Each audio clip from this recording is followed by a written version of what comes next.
Hey friends, I know it's been a while, but been busy with some stuff and going to try to get um, a little bit of reading in for you. I know you guys have been waiting for it. Before we get started, I want to introduce you to my new favorite little superhero.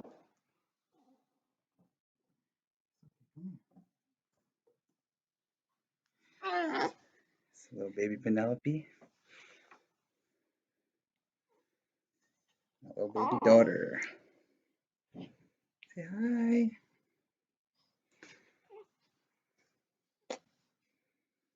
So she's been taking up all my time, and really blessed and lucky to have her. I'll go ahead and try to put her back in her little bassinet here. Hopefully, she lets us read.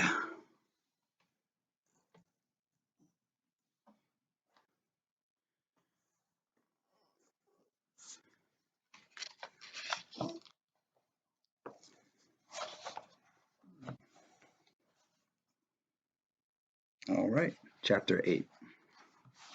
Oh, for those of you just joining us, Miles Morales, Spider Man, Jason Reynolds. Go pick up his work, go pick up this book, follow along, check it out. When Miles got back to his room, Genki was sitting in front of his computer. On the desk beside his laptop lay a bag of cheese puffs. Hey, Miles said, closing the door behind him. Hey, Genki said without looking up from the screen. He stuck his hand in the bag and grabbed the puff, threw it in his mouth, and sucked on the cheese powder off his fingertips.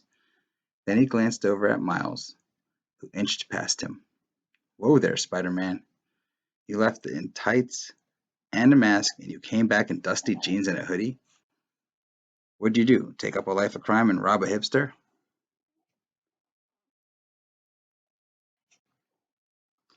You got jokes, but you have no idea. Miles pulled a sweatshirt over his head and the black and red webbed bodysuit underneath. I just came from my folks' home. And you're still alive? So I take it there was no second phone call from today's classroom misadventures? Genki hoity-toited his voice. Nah, but they're in there counting their money and calculating bills. So robbing somebody. I'll be back, guys. All right, friends. As you can tell, I'm really excited and ecstatic to have a new partner in crime by my side. She will take my attention, so we'll do our best to try to get on this reading. All right. So it looks like Miles is back in his room after hanging out with his folks. Dad apparently knew about Aaron, and they all know about the Austin, the nephew. All right.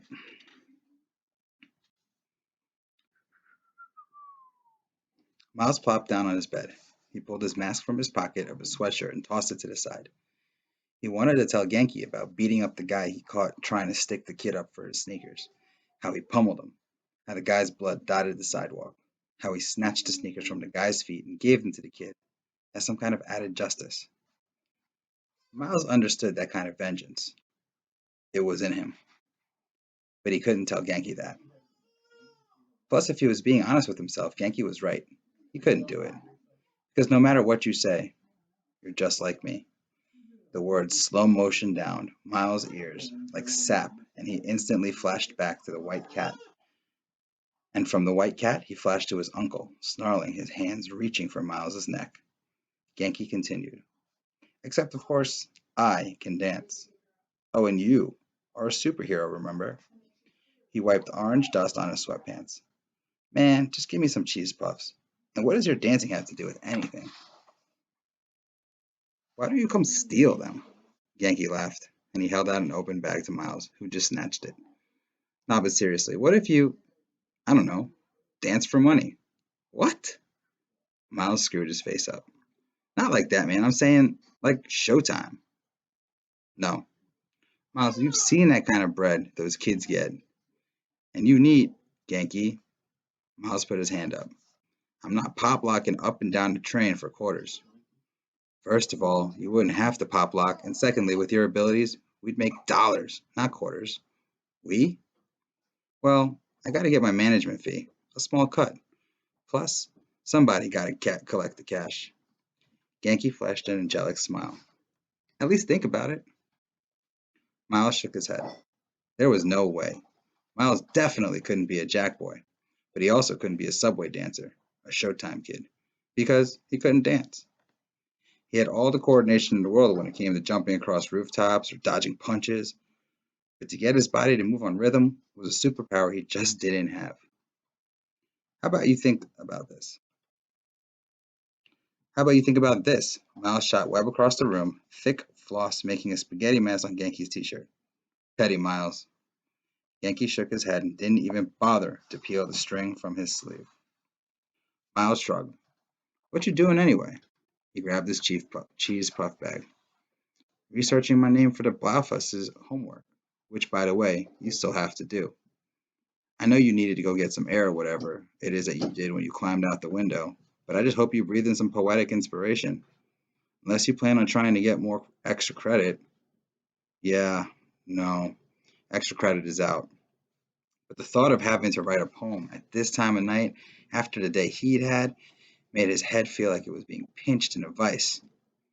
This is the what's the meaning of your name thing, right? Yep. And guess what? I don't think my name means anything, Genki said. Miles munched on, on a cheese half moon. Have you looked it up? He asked. The cheese puff melting in his mouth. Yeah, before you got here. Matter of fact, I looked up a bunch of names. Like Alicia, her name means nobility. Oh, and a good one was Chamberlain. Dude, that jerk's name actually means officer who manages the household. Huh. But the best and worst was Ratcliffe. Literally means red cliff. Too bad Ryan won't jump off one. Genki waved for the bag of cheese puffs, then rambled on.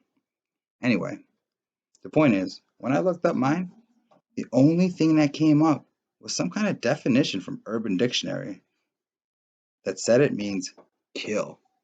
Kill? Yeah, like when you kill someone, apparently you Genki them. Miles' stone face of exhaustion cracked into a smile. Then that smile became a chuckle. Nah, man, that's gank. You gank somebody. Oh, gank. I know gank. The internet said Genki. Genki eased up. I was about to say, dang, my name means murder. Miles and Genki laughed. But for real, my name don't mean nothing. I don't even think it's Korean, which is weird. Did you call your folks? Miles asked. The laughter that had just lightened the mood of the room was gone. Genki's face grew heavy. You know, I'm not trying to call them. Plus, call and ask them what? Hey, did y'all make up my name? Nah, I mean, I could call my mom, but I just don't want to hear her be sad, man. She'd probably be like, your father named you, and burst into tears. And if I call my pops, he'd be like, why? You don't think it's a good enough? Or it's the Lee that matters, son? Genki picked one of his sneakers and kissed it, imitating his father. What about you? You know what your name means? I'm surprised you ain't already looked it up. Well, real friends don't let friends get out of doing their own homework, Genki said. Whatever, let's see. Miles. Miles. Genki let the name ring out while he pretended to ponder. I mean, it probably just means distance or something like that, Miles said. Genki side-eyed his friend. That's the best you could come up with? Really? If anything, it means desk breaker. He swiveled his chair back to his laptop. His fingers clicked and clacked on the keys, and then his eyes shot left to right. Genki hummed again. He picked up the laptop, rolled back over to Miles, and set it up in his lap. Here, read. Miles tilted the screen back. Miles is a male name from the Latin miles, a soldier. Soldier? Miles's eyes narrowed, scrolling up and down the screen to verify. Soldier. Miles should have known something was up in Miss Blaufuss's class when Alicia didn't want to share her name poem. As a matter of fact, Alicia didn't participate in class at all. After class turned in their name sijos, including the soldier poem that Miles wasn't very proud of, and Genki's piece entitled Korean Untitled, Miss Blaufuss went on a nerd rant about this poet, Yu Tak. And this sijo he wrote about a spring breeze melting snow on the hills. Miss Blaufuss was prodded the class to respond. What does he mean when he says he wishes it would melt the aging frost forming in his ears? She asked. Miles expected Alicia to answer because he knew she understood poetry in a way most people didn't. But instead, Ryan offered his interpretation. The way I see it, the breeze is really like a soft caress, he said. He was met by a chorus of groans, except for Alicia, whose face was slanted down on a notebook at her desk as she scribbled ferociously through the entire class. She and Miles hadn't spoken, which was no surprise, but Alicia hadn't really spoken to anyone, not Winnie, not even Miss Bluffus, besides a short hey at the beginning of class. After lunch, Genki tried to get Miles to imagine what a catfish would look like if it were actually half cat, half fish. Miles headed to history class. He came in, took his seat at the now shaky, bow-legged desk while Mr. Chamberlain started his usual routine of writing a quote on the board. The text of the 13th Amendment. Alicia walked in among a bunch of the others, sneakers squeaking, backpacks hitting the floor, chair legs scraping against linoleum. Alicia beelined for her seat, dropped her bag. She glanced at Miles quickly, but just long enough for him to see something in her eye. Not fear, rage. She whipped around and strode right up to the chalkboard with Mr. Chamberlain.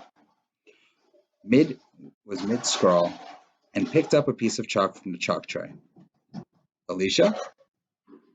Mr. Chamberlain eyed her as she began to write just underneath his quote in all capital letters. We are people. We are not pincushions. Alicia, Chamberlain shouted, but Alicia continued. We are not punching bags. We are not puppets. Miles couldn't believe what he was seeing. The entire class was silent. Even Mr. Chamberlain stood frozen in shock. Finally, he grabbed an eraser and started erasing what he could, but Alicia just moved to a different spot on the board, as if playing an intense game of tag, and scribbled on. We are not pets. We are not pawns. We are people. We are people. We are. That's enough, Alicia. Chamberlain dropped the eraser. Have you lost your mind? He reached over and grabbed her arm, yanking it from the board. Don't touch me, she said, pulling away from him.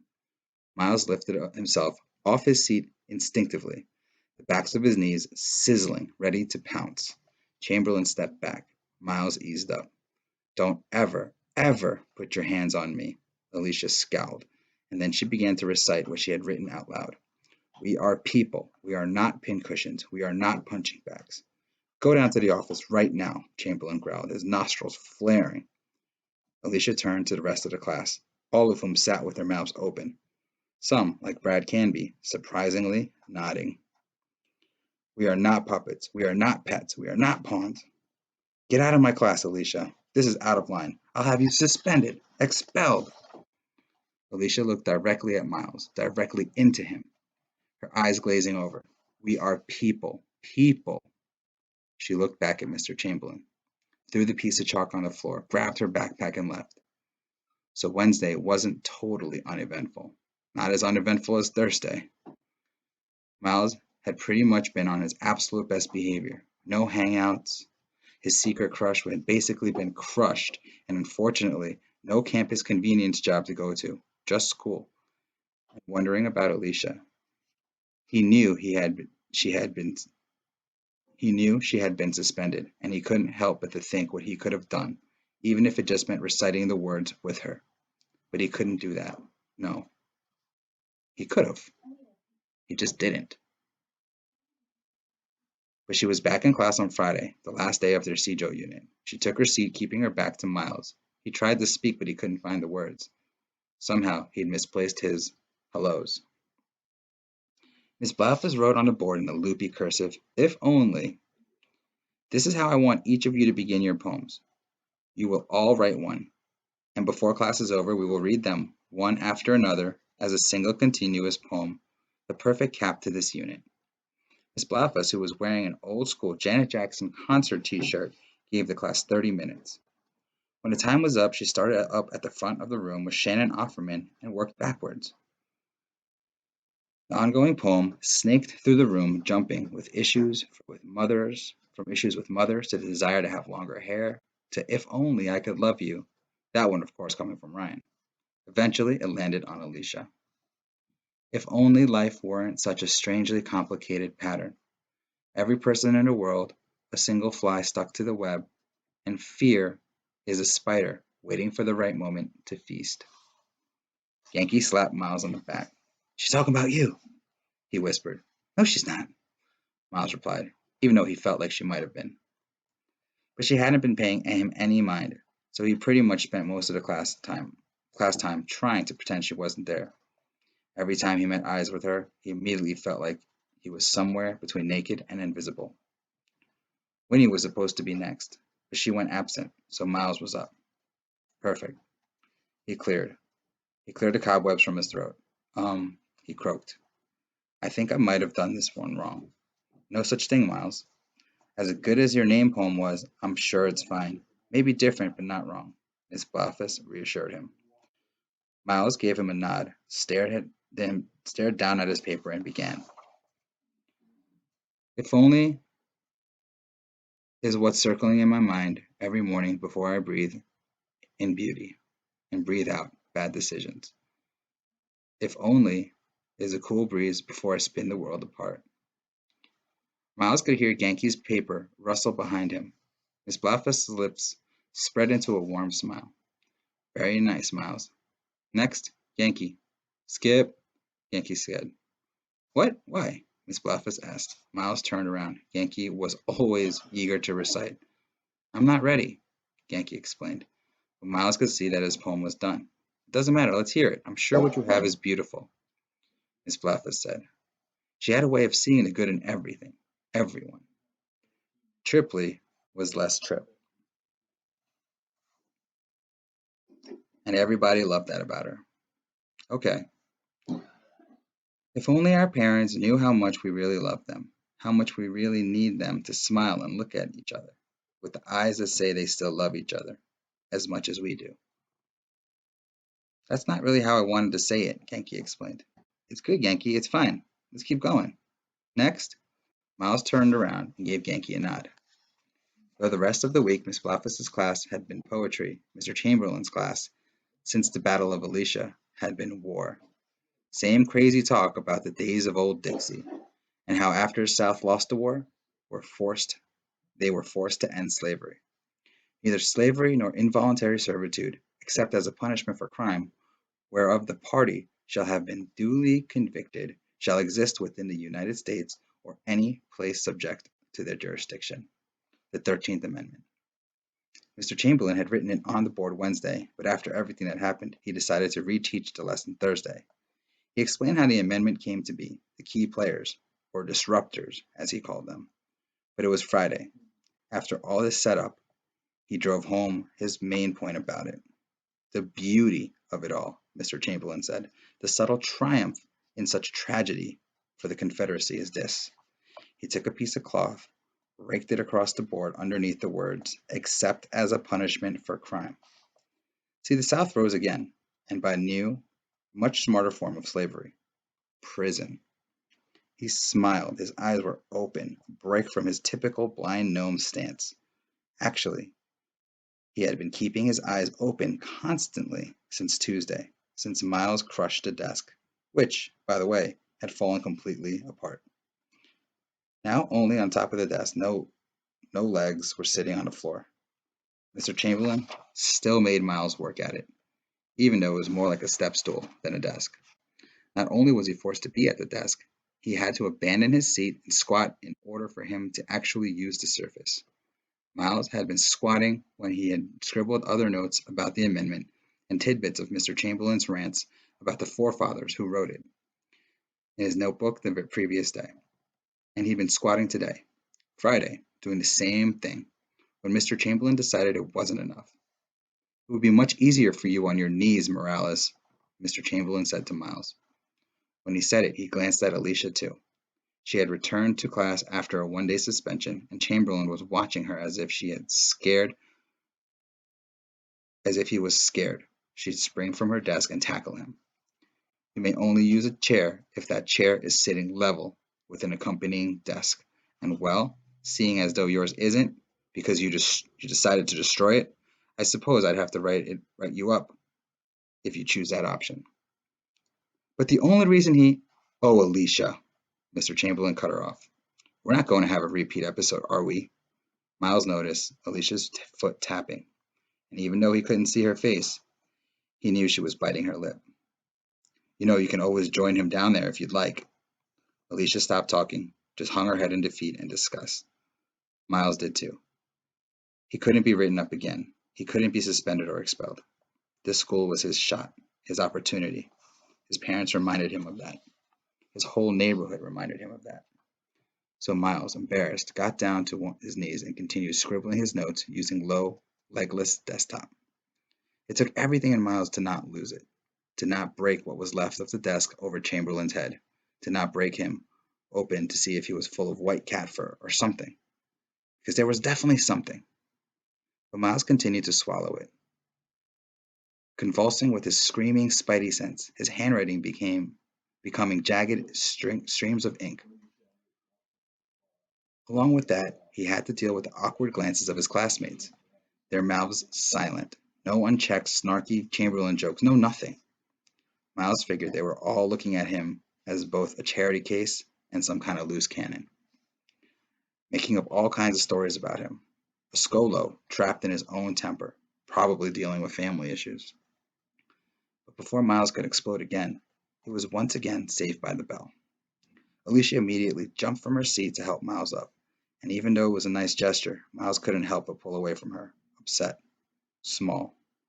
Miles looked down, studied the floor for a second before slowly taking her face in and letting her see his. His eyes were glassy. Hers were as well. Now we could see she was in fact biting down hard on her bottom lip, shaking her head, trying to find what to say.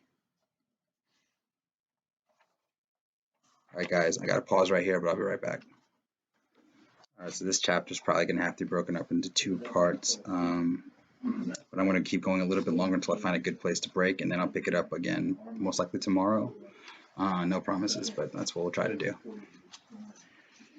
All right, so before Miles could explode again, he was once more safe by the bell. Alicia immediately jumped up from her seat. Okay, she tried to help him up. He wasn't down for that.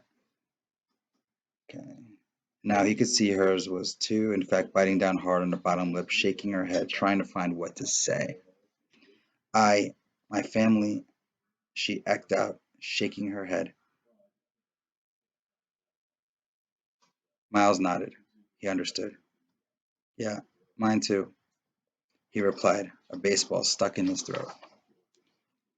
Alicia turned to Mr. Chamberlain, tried to cut him with her eyes, but he turned around and began erasing his board. His back, a don't bother. Alicia stormed out of the room in the midst of all the clamor and squeaks and screeches. Miles followed. Morales, can I have a word with you before you leave, please? Chamberlain stopped. Chamberlain said, stopping Miles in his tracks. Miles stepped up to the old man, who had taken two erasers in his hands, got right up on him, close enough to see his white hairs hanging in his nostrils, and chafed skin outlining his lips, close enough to take him out. You know, Chamberlain began, as long as you stay where you belong, in the place you made yourself, you'll survive. Then Chamberlain took the two erasers and clapped them together and asked, "Oh, and how's the job?" And, and watching Miles's face crack beneath the skin in the midst of the cloud of chalk dust, Chamberlain added, finally, what a tangled web we weave. All right, I'll stop there for now. It's getting good, but I have some things I need to go take care of. We have a good amount left in chapter 8, but we'll get back to that as soon as we can. All right, guys. So hopefully this is good for now, and I'll be back as soon as I can be. Probably sometime tonight, actually. So I want to try to upload this right now, and then the next time will probably be uploaded in either a few hours or a day or two. Okay. All right. I hope you're all well. Hope you enjoyed seeing baby Penelope, and I will talk to you soon.